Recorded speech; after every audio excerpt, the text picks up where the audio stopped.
প্রাকৃতিক দুর্যোগ শেষ হলেও মানুষের দুর্ভোগের কিন্তু সমাপ্তি কিছুতেই ঘটছে না।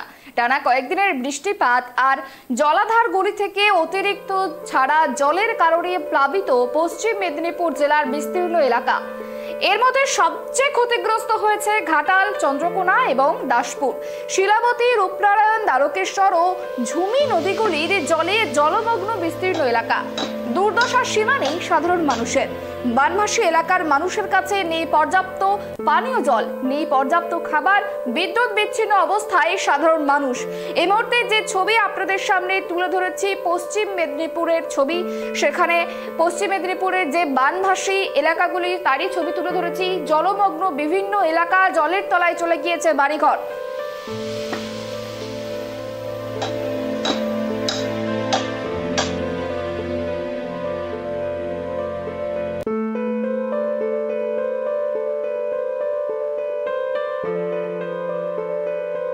ঘাটাল, দাসপুর, চন্দ্রকোনা এই সমস্ত এলাকাগুলি, কারণ দ্বারকেশ্বর, ঝুমি একাধিক নদীর জলে জলমগ্ন বিস্তীর্ণ এলাকা। সমস্যায় পড়েছে সাধারণ মানুষ। পর্যাপ্ত পানীয় জল, পর্যাপ্ত খাবার এবং বিদ্যুৎ বিচ্ছিন্ন অবস্থায় রয়েছে সেখানকার মানুষজন। তবে এই মুহূর্তে যেমনটা খবর পাওয়া গিয়েছে, মুখ্যমন্ত্রী মমতা বন্দ্যোপাধ্যায় আজ পূর্ব মেদিনীপুর পরিদর্শনে যাবেন। সেখানকার যে বানভাসী এলাকাগুলি রয়েছে সেগুলি পরিদর্শন করবেন। আমাদের সঙ্গে রয়েছে প্রতিনিধি শুভ, তার সঙ্গে কথা বলার চেষ্টা করব। শুভ, এই মুহূর্তে মেদিনীপুরের ঠিক কি ছবি? যে সমস্ত এলাকাগুলি জলমগ্ন হয়ে রয়েছে সেই সমস্ত এলাকাগুলির ঠিক কি ছবি উঠে আসছে? একটু পিছিয়ে যাও, একটু পিছিয়ে যাও, একটা পিছিয়ে যাও। শুভ, এই মুহূর্তে মেদিনীপুরের ঠিক কি ছবি উঠে আসছে? বানভাসী এলাকাগুলির ঠিক কি ছবি? টানা কয়েকদিনের বৃষ্টিপাত এবং জলাধার গুলি থেকে টানা একাধিক দফায় দফায় ছাড়া জলের যে বন্যা পরিস্থিতি তৈরি হয়েছিল, গতকাল থেকে কিছুটা হলেও তার উন্নতি দেখা গিয়েছে। ঘাটাল, চন্দ্রকোনা, দাসপুর যে বিস্তীর্ণ এলাকা জল প্লাবিত হয়েছিল, তার মধ্যে ঘাটাল এলাকায় জলস্তর কিছুটা হলেও কমতে শুরু করেছে। সাধারণ মানুষের ক্ষেত্রে কিছুটা হলেও এটা স্বস্তির খবর যে তারা কিছুটা হলেও একটা আশার আলো দেখছেন, হয়তো জল যন্ত্রণা থেকে কিছুটা মুক্তি পাবে। তবে তোমাকে সরকারি যে তথ্য, সেই তথ্য বলে দিই, প্রায় 2.5 লক্ষেরও বেশি মানুষ এই বন্যা এবছর ক্ষতিগ্রস্ত হয়েছেন। 45 জন প্রসূতি মাকে উদ্ধার করা সম্ভব হয়েছে। তবে ঘাটাল এবং কেশপুরে 2 জন জলে ডুবে বন্যার কারণে মৃত্যু হয়েছে, 2 জনের, তার মধ্যে একটি শিশু এবং একজন বৃদ্ধ। গতকাল মুখ্যমন্ত্রী মমতা বন্দ্যোপাধ্যায় এসেছিলেন ঘাটালে ঝটিকা পরিদর্শনে। তিনি এসে ঘাটালের বন্যা পরিস্থিতি দেখেন এবং প্রশাসনিক যে সমস্ত আধিকারিক তাদেরকে কড়া নির্দেশ দেন যে বানভাসী মানুষের মধ্যে যেন পরিষেবার ক্ষেত্রে সামান্যতম ত্রুটি না থাকে। কিন্তু তবে এক্ষেত্রে জানিয়ে রাখা ভালো যে বানভাসী যে সমস্ত এলাকা, সেখানে কিন্তু এখনো পর্যন্ত পানীয় জলের সমস্যাটা চরম আকারে রয়েছে।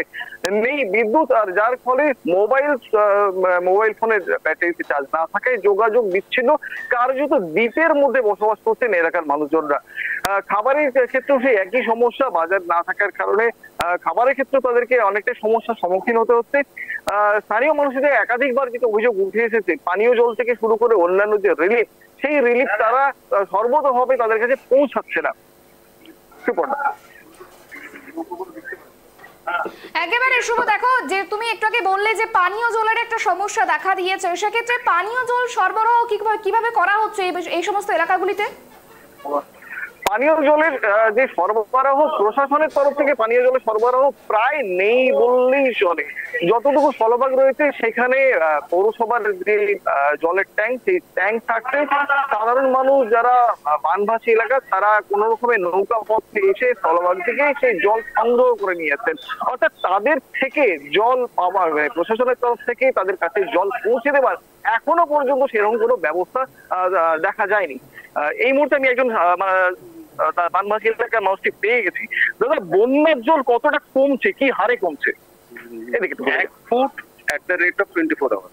মানে যে হারে জল বেড়েছিল সেই হারে কি আপনারা কমা দেখেছেন? এই তার থেকে একটু কমটা বেশি, কম আছে। কোথাও গিয়ে কি একটু আশার আলো দেখছেন যে এবারে হয়তো বন্যার চিত্রটা আপনাদের জন্য একটু হলেও পাল্টাবে? সদিচ্ছা, মানুষের সদিচ্ছা যদি থাকে তবেই পাল্টাবে, তাছাড়া কোনোদিন পাল্টাবে না। কারণ আমরা হ্যাবিচুয়েটেড, আমাদের মতো নিয়ে থাকতে হবে। আমরা এটা মেনে নিয়ে, আমরা তোর উপর ডিপেন্ডেন্ট। আমরা স্বাধীন, স্বাধীন ভারতে বাস করি, আমরা স্বাধীনভাবেই বেঁচে যাবো।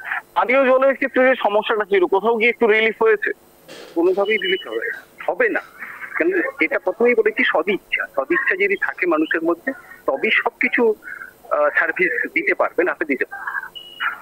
দেখো সুবর্ণ, তোমাকে একটি বিষয় যেটা জানিয়ে রাখবো, প্রতি বছরই বন্যা হলেই ঘাটাল মাস্টার প্ল্যান নিয়ে একটি প্রচার ওঠে, নেতাদের ভুরি ভুরি প্রতিশ্রুতি আছে। চলতি বছরেও সাংসদ বর্তমান যিনি সাংসদ দীপক অধিকারী এই মাস্টার প্ল্যানকে তুরুপে পাস করে তার জয় ছিনিয়ে নিয়েছিলেন, কিন্তু তারপরে তারা একাধিক প্রতিশ্রুতি এসেছে ঘাটাল মাস্টার প্ল্যান বাস্তবায়িত হবে, কিন্তু এই বন্যা আবার সেই প্রশ্ন চিহ্ন তুলিয়ে দিল যে এখনো কি মাস্টার প্ল্যান সেই একই প্রতিশ্রুতির পর্যায়ে থাকবে, নাকি আদৌ বাস্তবায়িত হবে? বেশ, অনেক ধন্যবাদ আমাদের সঙ্গে থাকার জন্য। আমরা যে ছবি দেখাচ্ছিলাম ঘাটালের ছবি, সেখানে কার্যত বানভাসী পরিস্থিতি তৈরি হয়েছে, জলের তলায় বহু বাড়ি, বহু চাষের জমি।